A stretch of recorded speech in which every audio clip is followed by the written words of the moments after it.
Hello বন্ধুরা, কেমন আছো সবাই? আশা করছি সবাই ভালো আছো। তোমাদের ভালোবাসাতে আমিও ভালো আছি।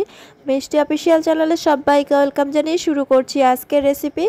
আজকে আমি তোমাদের সাথে শেয়ার করতে চলেছি বাসমতি চালের সাদা পোলাও। বাসমতি চালের বাসন্তী পোলাও আমি শেয়ার করছি, যেটা তোমরা অনেকেই অনেক পছন্দ করেছো। তবে আজকে বাসমতি চালের সাদা পোলাও বানিয়ে তোমাদের দেখাবো, যেটা বানানো খুবই সহজ। বাসমতি চালের বাসন্তী পোলাও যেরকমভাবে বানিয়েছিলাম তার থেকেও অনেকটাই সহজ, যেটা তোমরা কষা মাংস, আলুর দম কিংবা পনির সব কিছুর সাথে খেতে কিন্তু এটা দুর্দান্ত লাগে। তো চলো বেশি কথা না বাড়িয়ে আজকে বাসমতি চালের সাদা পোলাও রেসিপিটা দেখে নেওয়া যাক। বাসমতি চালের পোলাও বানানোর জন্য সবার প্রথমে আমি একটা মিক্সিং বোল নিয়ে নিলাম। আর এখানে আমি আবার দিয়ে দেব চাল। এখানে আমি বাসমতি চাল নিয়ে নিয়েছি। এই বাটিটা মেপে আমি এখানে 1.5 বাটি মতো চাল নিয়েছি। আর এই বাটিটা মেপেই কিন্তু এখানে আমি জল ব্যবহার করব। পোলাও বানানোর সময় কিন্তু জল আর চালের পরিমাপটা কিন্তু সম্পূর্ণ হিসাব মতো দিতে হবে, তাহলেই কিন্তু পারফেক্ট পোলাও তৈরি হবে। তো আমি এখানে চালটা নিয়ে নিয়েছি। এবার 3-4 বার ভালো করে এই জল দিয়ে চালটা ধুয়ে নেব। চালটা কিন্তু আমি 3-4 বার খুব ভালো করে ধুয়ে নিয়েছি। এরপরে কিন্তু চালটা আমরা 1 ঘন্টার মতো এখানে ভিজিয়ে রেখে দেব।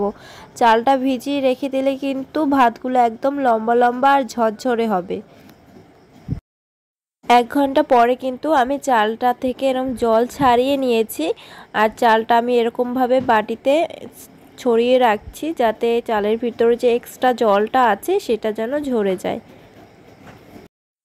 এবার একটা কড়াইয়ের ভিতরে আমি নিয়ে নিচ্ছি অল্প করে সাদা তেল, আর নিয়ে নেব 1 চামচ মতো ঘি। এখানে কিন্তু আমি ঘি আর সাদা তেল দুটোই ইউজ করছি। তোমরা চাইলে কিন্তু শুধু ঘিতেও রান্নাটা করতে পারো, তবে সাদা তেল দিয়ে কিন্তু শুধু এই রান্নাটা করা যাবে না। তো আমাদের ঘিটা মেল্ট হয়ে গেছে। এরপরে আমি এখানে দিয়ে দেব কাজু আর কিশমিশ। এখানে আমি 1 মুঠো মতো কাজু নিয়েছি আর 1 মুঠো মতো কিশমিশ নিয়েছি, যেটা এই ঘিতে খুব ভালো করে একটুখানি ভেজে নেব। কাজু কিশমিশগুলো ভাজা হয়ে গেছে। এটা ভাজতে কিন্তু বেশি সময় লাগে না। তো এগুলো ভাজা হয়ে গেছে, এবার এগুলোকে আমি তুলে নিচ্ছি। বাকি তেলের ভিতরে আমি দিচ্ছি ফোড়ন। যেখানে নিয়েছি 2টো তেজপাতা, নিয়ে নিয়েছি 2টো দারচিনি, 3টে লবঙ্গ আর 4টে মতো এলাচ, যেগুলো এই তেলের ভিতরে দিয়ে একটুখানি ফোড়নটা আমি নাড়াচাড়া করে নেব। যখন ফোড়নটা ঘিয়ের সাথে খুব ভালো করে একটু ভাজা হয়ে যাবে, স্মেল আসতে শুরু করবে, তো তখন কিন্তু আমি এখানে দিয়ে দিচ্ছি আদা। আমি আদাটা গ্রেট করে নিয়েছি, তোমরা চাইলে কিন্তু থিতো করেও দিতে পারো। তবে আদাটা কিন্তু পেস্ট করে দেওয়ার থেকে এরকম থিতো বা গ্রেট করে দিলেই কিন্তু বেশ ভালো হয়। তখন খাওয়ার সময় মুখে পড়লে কিন্তু বেশ ভালো লাগে। তো আমি আদাটা দিয়ে কিন্তু ঘিয়ের সাথে একটু ভালো করে আমি ভেজে নিচ্ছি। আদাটাকে কয়েক সেকেন্ড ভেজে নেওয়ার পর এবার এর ভিতরে আমি চালটা দিয়ে দিচ্ছি। চালটা দেওয়ার পর এবার এর ভিতরে আমি স্বাদ মতো দিয়ে দেব লবণ। এখানে আমি 1/2 টিস্পুন লবণ দিচ্ছি, পরে যদি দরকার পড়ে তাহলে আমি আবার দিয়ে নেব। আর এখন ঘিটার সাথে চালটা একটুখানি ভেজে নেব, যাতে করে চালের গায়ে যে জলটা আছে সেটাও একটু শুকিয়ে যাবে, আর ঘিয়ের যে ফ্লেভারটা আছে সেটাও কিন্তু চালের ভিতরে ঢুকে যাবে।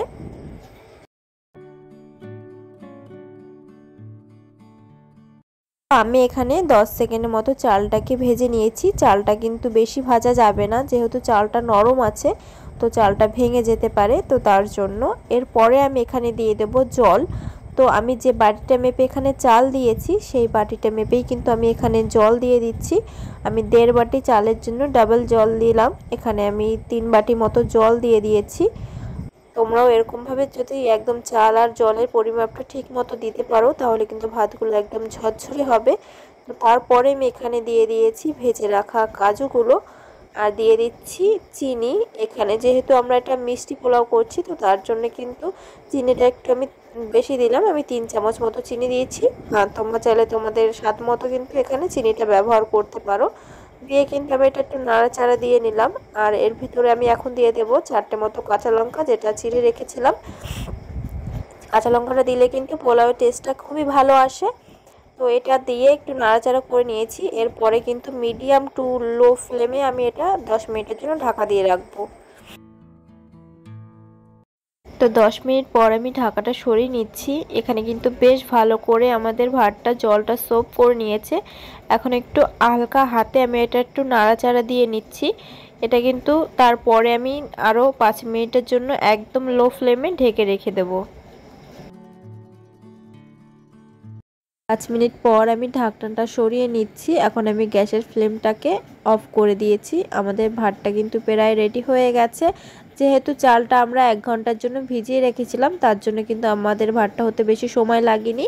এটা কিন্তু বেশিক্ষণ ধরে ফোটালে আবার কিন্তু ভাতটা নরম হয়ে যেতে পারে, তখন কিন্তু খেতে ততটা ভালো লাগবে না। আমাদের পোলাও কিন্তু প্রায় রেডি হয়ে গেছে। তো এই পোলাওটা কিন্তু হতে কিন্তু 10 থেকে 15 মিনিট টাইম লাগে, এর থেকে বেশি লাগে না। এরপরে আমি এখানে 1 চামচ মতো ঘি দিয়ে দিচ্ছি। ঘিটা দিয়ে কিন্তু আরও 5 মিনিটের জন্য আমি এটা ঢাকা দিয়ে রেখে দেব, তবে কিন্তু গ্যাসটাকে অফ করেই ঢাকা দিয়ে রাখবো। 5 মিনিট পর আমি ঢাকনাটা সরিয়ে নিচ্ছি। আমাদের বাসমতি চালের পোলাওটা কিন্তু একদম তৈরি হয়ে গেছে। কতটা ঝরঝরে হয়েছে সেটা কিন্তু দেখেই তোমরা বুঝতে পারছো। এটা কিন্তু কষা মাংস, আলুর দম, পনির দিয়ে খেতে অসাধারণ লাগে। এটা বানানো যেমন সহজ, খেতে কিন্তু দুর্দান্ত। যে একবার খাবে সে কিন্তু বারবার চাবে। অবশ্যই কিন্তু তোমরা একবার হলেও ট্রাই করে দেখতে পারো।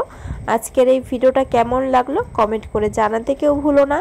যারা যারা এখনও পর্যন্ত আমার চ্যানেলটাকে সাবস্ক্রাইব করোনি, অবশ্যই চ্যানেলটাকে সাবস্ক্রাইব করে পাশে থাকা বেল আইকনে ক্লিক করে অল অপশানটা অন করে দিও, যাতে আমি এরকম দুর্দান্ত ভিডিও আপলোড করব সবার আগে তোমাদের কাছে পৌঁছে যাবে। তো আজকের ভিডিওটা এখানেই শেষ করছি। ফিরে আসবো নতুন দিনের নতুন আরও একটা দুর্দান্ত স্বাদের রেসিপির ভিডিও নিয়ে। ততক্ষণ সবাই ভালো থেকো, সুস্থ থেকো। সবাইকে টাটা।